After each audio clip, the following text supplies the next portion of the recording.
from Blasher, Cruda, Luda, not Ruda, the idiot savant of comedy, Smokey Daze Haze.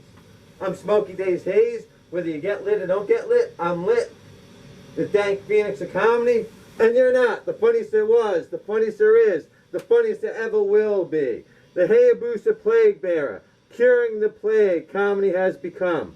Blaze Bud, Pack Hash, Bong Dab, Toke 4, Blaze Bit, 44, Amber Torn Eld, 8, like the great ATE, 8, like the great former V8 bandits. We'd go into my friend's house, Chris, and take drinks, cans, and once we knocked the V8 into like the tomato sauce in his fridge, I drank them once and they were like real nasty, so like, yeah, he wouldn't lock his door for some reason. So we went in there, we were just goofing around, and we just wanted to take something from the fridge, like whatever, and one of us knocked the V8 bandit, V8 sauce, you know, V8 into his sauce. But they, so whenever we would go, we'd always take a V8, even though they were nasty, we'd just like throw it or something. So that's how we got the name. So, yeah, so then this kid, Danny, he started to raid his sister's panties, and he started to use the phone to call like the porn lines. Someone beat me from the house, like they beat me, so I had to go and call them back. And when I went to call them back, that's what happened with the phone. So yeah, that was pretty funny. But yeah, so that's like Cribs, Tori Wilson. When I saw her on Cribs, it was like, yeah. So season 10, episode 3, 9/15/2004. Tori Wilson, Cribs, WWE diva. She's got Ready Whip in the fridge, but Kidman's playing video games with this dude. It's like if she had the Ready Whip, I'd be licking it off her toes.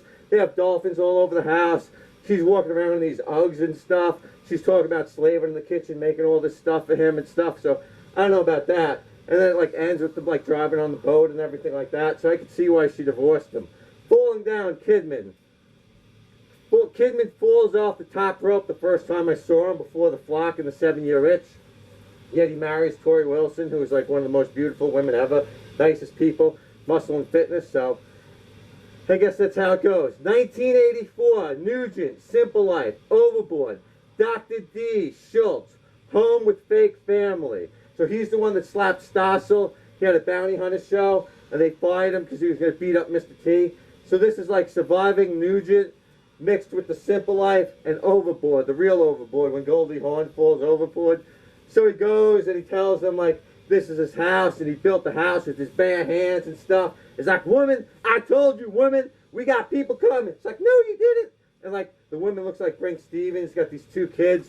So he has them for the dinner and they have like 2 slices of cold pizza, pieces of chicken and like white bread. So that at the dinner he's like ready to like smack the kid and stuff. They called like child services and stuff. People thought it was real. The girl's like trying not to laugh at some of his antics. He throws the people out of his house and stuff. So it was like pretty funny. But yeah, it was almost like the Surviving Nugent when Tila Tequila was on there. So, you know what? Where do crabs go to college? Crab you, crab you, crab you. 8102. 1 for the thumb. Messiah. Sticking Lizzie Borden. Raw Black sends 2 blacks. So XPW. The Messiah, as he called himself. So it's almost like the fable where like if you stick your finger in the dike to stop the leak and stuff like that, well, if you stick your prick in a hole, you're going to lose it. So they went there. These 2 black guys go there. He lets them in. He thinks he's there for like his, you know, friends of like his roommate.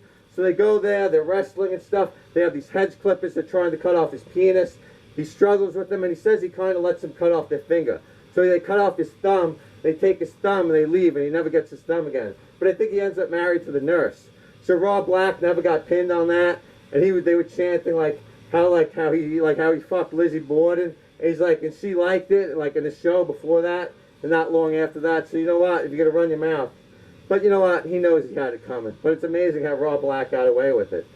So 11/17/1997, Double Vision, DX, NWO. So the Mustache Rude appears on Monday Nitro. Then, in a full beard an hour later, on Raw after the Nitro. And he also appeared in the full beard in like some of the ECW things, depending when they add. So it was like pretty funny. And he was talking about like Titan Sports, how Titan Sports, like the Titanic. So he says like how the Titanic is going to sink and all this other stuff. So that's like one of the more memorable moments in wrestling. And if you don't know, Dix, get it? Dix, like that's why, you know, the Vince Russo type of stuff. 716-00, Heat Wave 2000, XPW, ECW, Christy Mist Flashes, Buffy the Vampire Slayer Brawl. So basically Christy Mist, she flashes herself, and then there's like a big brawl that ensues. It was during like one of the main event matches, although RVD was the main event, and after that match most people weren't paying as much attention, I guess you could say. No, but seriously, when RVD was wrestling, he was like taunting them, but he wasn't involved in the brawl. Like Heyman, all this like melee, mostly like the ring crew gets beat up, but like they always make it like it's a big story. But they went into California, so California is where XPW was, so they kind of had to do something. So you knew something was going to happen. So it's like one of those memorable events. They still talk about it. And you know what I mean? Christy Mist was pretty good back then. So what can you say? I saw the pay-per-view. I remember it was pretty intense. I was just waiting for something to happen. They won't let them wear their XPW shirts and all this other stuff. So what can you do? 10/7/2003. Be a man, Hulk Hogan. Macho Man rapper. Snap into a Slim Jim, Spider-Man. So he does a rap. He's like, be a man, Hogan. Something like this. It's like, be a man, Hogan. I seen you in those telephone commercials. I seen you dressed like a ballerina. I always knew you had those tendencies. Be a man, Hogan. Fight me, Hogan. You know. So like he wanted to fight him, and he's like, Hollywood, they call you Hollywood, don't make me laugh. Your acting and your movies are trash. The box office won't stand. Straight to video. Why I got a feature role in Spider-Man. Like stuff like that. So it's like pretty funny. Real memorable video and stuff. And it's like, be a man, Hogan. Beep, beep, beep. Be a man, Hogan. You know, Smokey Hogan, you used to be tough, but now you're soft. So it's like pretty funny. So anyways, 4/24, 1994. Jethro. I remember when I met Clark Gillies at a comic sports show at Nassau Coliseum. The Islanders were playing the Rangers. It's like 94-ish. And they're up like 3-0 in the series. So they're down like 3-0.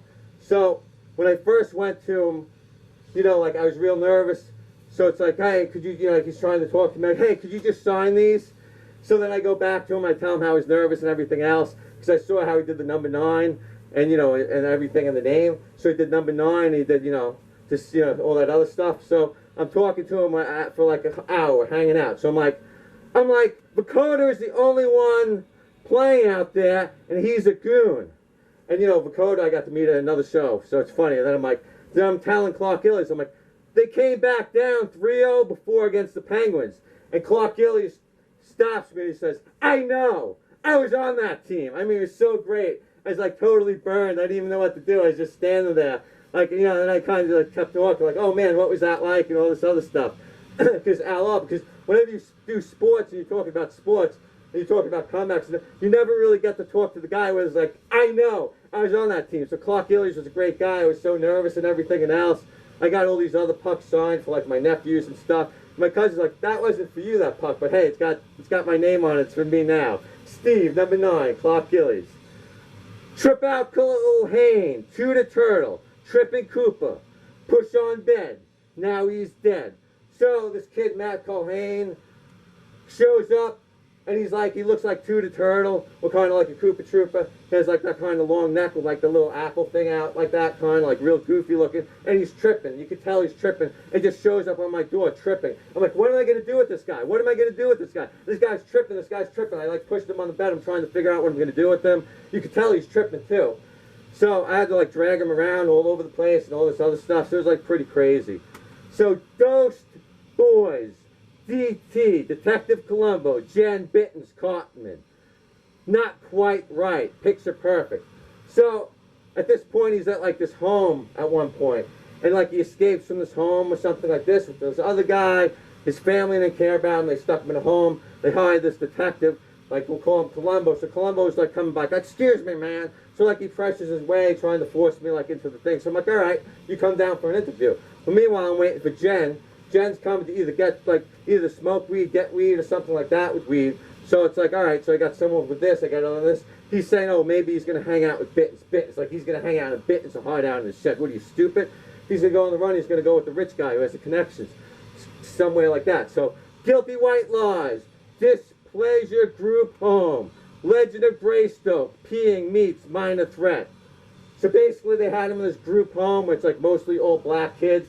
And he's telling me how he's getting beat up by the orderlies. He's getting beat up by the black kids because he's guilty of being white. Like the Minor Threat song. So he's getting beat up by everybody. So I can't blame him for running away, you know. So mainline Stern payback. So the guy looked like Howard Stern. And like, you know, I gave him like he owed me like $300 or he owed me some weed or something because I got in like legal trouble. So I gave everyone like weed and they said they'd give me money back and who actually paid me back. So he's like, Matt's like, even if it takes the rest of my life, I'm going to pay you back. And he's like, you know, he's mad at the diner time. So we're having a diner and everything like that. So he would pay me back. So, you know, I thought he was doing good. So he meets me at the diner, he pays me back, everything's settled, he's telling me what's going on. So I have no idea that he's mainlining or anything like that. I don't know that he's shooting up, stuff like that. So gone shooting Sexton, Herring, Train Spotting, OD to B, was brother to me, I won't see again. So Matt was like a little brother to me, him and Pete, like, yo man, what's up man? You know, they're kind of like little brothers to me, but I have an older brother and I have an older sister, so I have two siblings that are fraternal twins. But yeah, so Sexton called me, I missed it because I figured he wanted something, and I was doing this and that, I wasn't in the mood for it, but it turned out that Matt was dead, so then I found out he was dead like months later, I was really upset, what can you do? Everybody hates Matt. Beefcake Bittens, handball courts. Your boy Matt, Pete Vision Quest. So another time before that, I was at the handball courts and these guys, like 2 or 3 guys, like they tried to intimidate me. It's like, your boy Matt's been fucking up this or that or this or that. I'm like, which Matt? I'm like, Matt Randall, the one that's like the Marine, this Matt, that Matt. And like they're trying to like intimidate me through like the cage of the handball courts. I just, boom, I hit a crank shot. I hit a roller, like, yo man, I'll smack you. I'll put a handprint on your face. Put a handprint all over your body. I could just smack you. Give him like a bitch slap. Because I mean, 2, 3 kids like that, I take down in like 5 minutes. Wouldn't even be a struggle. And it's funny because Pete's playing at the time, like Pete's playing, he's having an issue with his eye. So he's got like one hand over his eye. He can only like see like a section of his like body and stuff. So it's like Vision Quest. And this kid Bittens, who they were trying to do with the detective, he knows I can play handball. So he keeps saying stuff like, oh man, he's good, blah, blah, blah. So I had to keep stepping up my game and kept winning and winning and winning. It's like pretty funny. We're playing doubles, but what can you do? Where the Dubes graduate college? Puff, puff, pass you. Jelly bean holder, 3 bongs, tootie. Mrs. Garrett has never wanted to look a gift bong in the mouth. Record store, root beer, built-in straw. Natty knows it's got a built-in straw for her root beer. They got a bong for everyone. 1 for Mrs. Garrett and 2 mothers. Facts of life, trimming the bush, gleaming the cube. Roller gal. Garrett knows her weeds. Like, come on, Tootie. You're on roller skates? What are you, from the hood? Which hood are you from? You don't know what a bong is? You don't know what... You think it's a jelly bean holder? So you go to the record store, they buy these 3 bongs, they think they're jelly bean holders, supposedly, which I think is funny as anything. Natalie thinks one of them's got a straw. So, the facts are live, all about you. So I always thought that was funny. Because, I mean, you kind of know a bong is a bong when a bong is a bong, unless you think it's a drum or something. But Stone Lunatic 8, Magic Cookie Anime. Naruto Attack told me that they're from the moon. So I realized Rock Lee, it's a Rock Lee acid trip. He's got dilated eyes, he's got no pupils or iris, just black holes. So it's almost like St. Elsewhere, the thing, where like the whole story was like in the kid's mind, it was even really in like a snow globe or something like that. So that's what Naruto is, because if you watch Naruto, Rock Lee doesn't even have like pupils, just like black eyes, like circled eyes. And Naruto's like so buggy, they got like the buggy frogs and all these other stuff that they summon and stuff like that. So it's definitely got to be an acid trip. But anyways, I really appreciate everyone. I've been having some stomach issues, so I didn't know if I was going to get this done. But you know what? I'm going to try to do 2 blaze bits. I did 2 blaze bits last time. I'll try to do them this time. But anyways, thanks, Dank, there. Thank you. Take care. When it's rolled and when it's dank, Smokey Daze Haze can possess you. When it's rolled and when it's dank, Smokey Daze Haze can obsess you. Thanks, Dank there. Thanks very much. Take care.